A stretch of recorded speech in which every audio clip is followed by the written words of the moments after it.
Welcome back to Breaking Bread. I'm Heather. And I'm Joby, and today we're talking about something that is going to hit home. What does it mean to build instead of break? We want to be women who speak life, who strengthen, and who show up. I like women like that. Me too. God didn't make us to compete. He made us to complete. Amen. So today we're leaning into edification, the spiritual work of building each other up. It's easy to fall into comparison. Someone else's highlight reels make us question our own stories. That's for sure. And when we don't feel secure, we're going to start tearing each other down to feel taller. And that's so far from who we are meant to be. Yeah. Proverbs 14:1 says, "A wise woman builds her house, but a foolish one tears hers down with her own hands." Ouch. I'm actually good at tearing my own house down.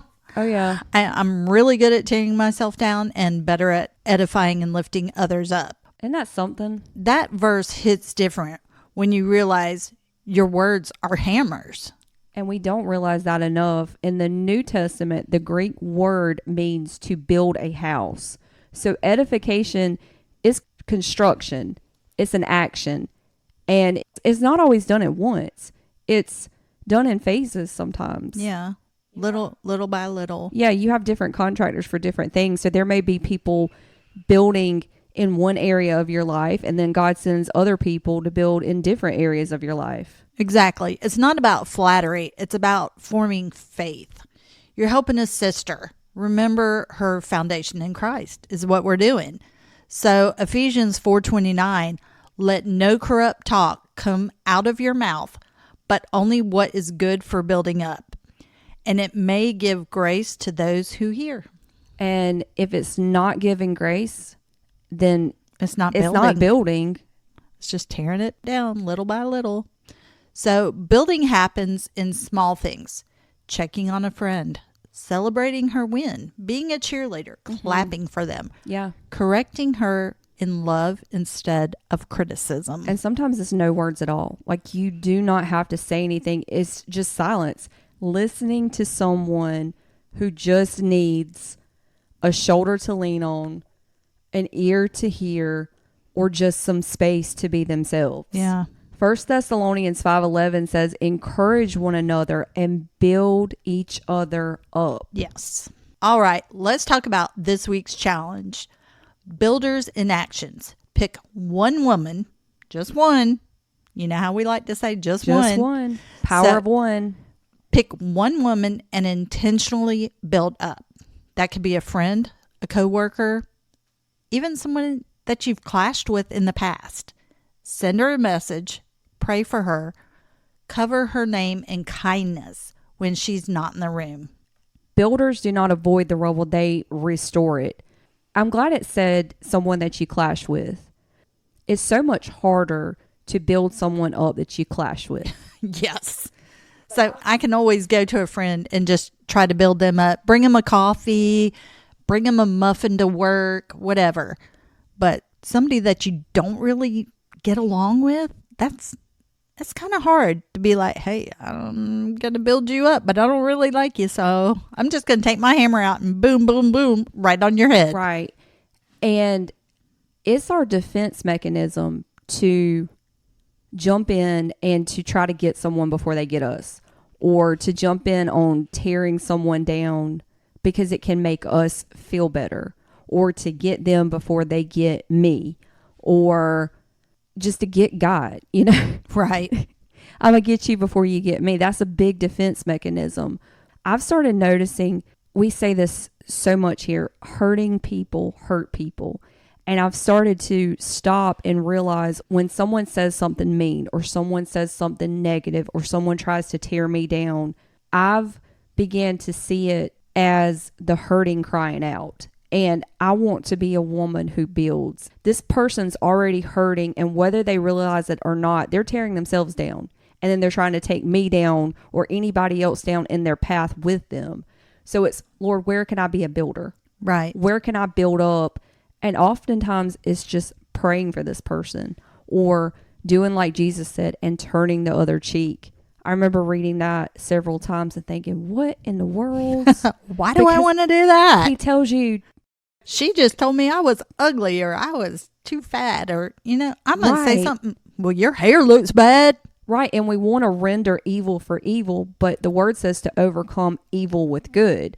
So Jesus even says they slap you on one cheek, kingdom talk, turn the other cheek and give them the other one to slap. But we want to, okay, you got me now. You getting ready to really get got. I'm getting ready to get you. Right. So that's when women start building instead of battling. Right. Everything changes. Everything.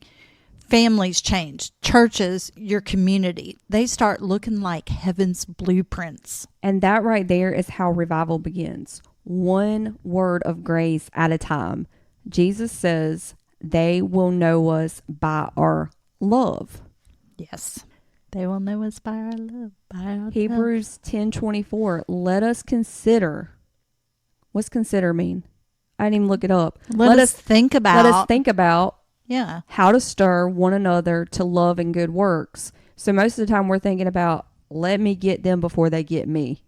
Mm-hmm. We're on the defense. We're trying to protect ourselves, but love requires us to be vulnerable. Vulnerable means to stick your neck out there.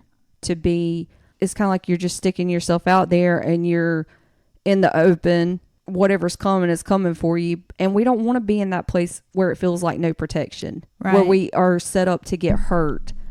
But love requires vulnerability. Yeah. It's like walking into that room and all the cool girls are there and you're like, oh man, I just walked into the wrong room. I'm going to get it now because I am not part of this cool clique. But then you just try to walk in with confidence. Yeah. Something I don't always have. Matter of fact, I rarely have confidence, but I'm learning that in God because He's building that in me. So I'm going to walk into that room and be like, hey girl, your hair looks really good today. Have you seen that TikTok where the girls are going around and they're just going to random people and giving them compliments? Yeah. Yeah. I did that the other day. I rolled the window down. It's like, hey, you dropped your crown. And the guy just starts looking. I was like, all right, King. And he just had the biggest smile on his face. That made me feel so good. I was joking. And I saw it on TikTok. These people are going around just spreading love, building people up. Because there's enough hate in the world. Yeah. I mean, you don't know what's going on at home. You don't know if somebody has a sick grandma they have to take in. Or if their dad is getting older and he's in a nursing home. And they're dealing with their dad. They're dealing with work. They're dealing with home. All of that stuff combined. And then you think, man, that girl, something's wrong with her. People think the same thing about us. They don't know. They don't know what we have going on at home. True. They don't know if our car payment bounced because we didn't have enough money. We don't know if they're not eating enough because they can't afford groceries because everything is so expensive and their husband just lost their job or their kid has cancer. We don't know. Right. So why be ugly to somebody? I've always said if you wanted to change the world, you do it by one act of kindness at a time. One random act of kindness. Love. And love is a verb. Didn't DC Talk did that song, right? Toby Mac. Love is a verb. I think that was them, but it's an action word. We can say we love all day long, but if we don't have any works to back that up, we're just doing, what do they call it? You're just running your mouth. Yeah. You're just motivationally speaking. It's just verbal vomit. Yeah. You're just saying whatever. Yeah. Again, we don't know what anybody's going through at any certain time. So why just throw out negativity when a smile? Yep. Hey, I brought you a breakfast burrito. Who knows? They might not have been able to have breakfast. So bringing them a breakfast burrito from Sonic that cost you $2, that might have made their whole day. Yeah. Love in action. Sometimes it's just the littlest things. Just a smile. Just a, hey girl, like that dress. We'll return right after this short break. A huge thank you to the sponsors that help us bring Breaking Bread straight to you. Westwood Barbecue is located at 604 West Bobo Newsom Highway in beautiful Hartsville, South Carolina, and opened Thursday through Saturday from 11 until 8 and Sunday from 11 to 2. You can order from the menu, grab a plate from the buffet, or order in bulk, and they even cater. Sissy's Children's Boutique, located in downtown Hartsville, South Carolina at 136 East Mantissa Row, and it's your one-stop shop for darling outfits, accessories, and all the cutest fashions for your little ones. We also now offer registries for baby showers. Stop by and see us, and we'll get you signed up. Come shop local at Sissy's. If it's time for a new ride, call Eric Johnson at Florence Toyota in Florence, South Carolina to help you find something you'll love. Give him a call at 843-669-1676 and be sure to tell him the girls from Breaking Bread sent you. And you never know, you could be the straw that breaks the camel's back. You could be that one mean word that the enemy tries to use to take them out.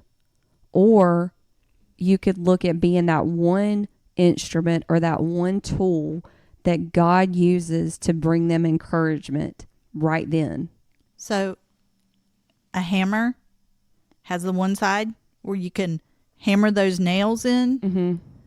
Some days we just need to be the other end of that hammer where it pulls that little hammer out, pulls that nail out.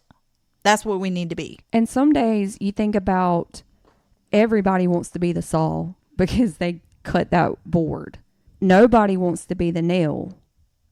Everybody probably wants to be the hammer. So sometimes it's going to take hard love, being that nail's got to be hit with that hammer. Yeah. But that nail is what's holding that board together. And you think about it and look at things like that and you see God's got the bigger picture. We're a part of the plan. We're a tool. But do we want to be used to build up or do we want to be used to tear down? Yeah. And if we're submitting ourselves to Him and saying, Lord, I want to be your instrument. I want to be a tool of your glory. We have to be willing to surrender and be whatever He calls us to be, right? Yeah. Because what you plant in another woman's heart, God is going to grow in yours. And it's not always easy to do. It all starts with one simple word of grace. Yes. One act of kindness and one choice to decide to intentionally build up instead of break. And that wraps up this episode of Breaking Bread. Joby and Heather, thank you for listening, supporting, and sharing our podcast. See you here, same time, same place, next week.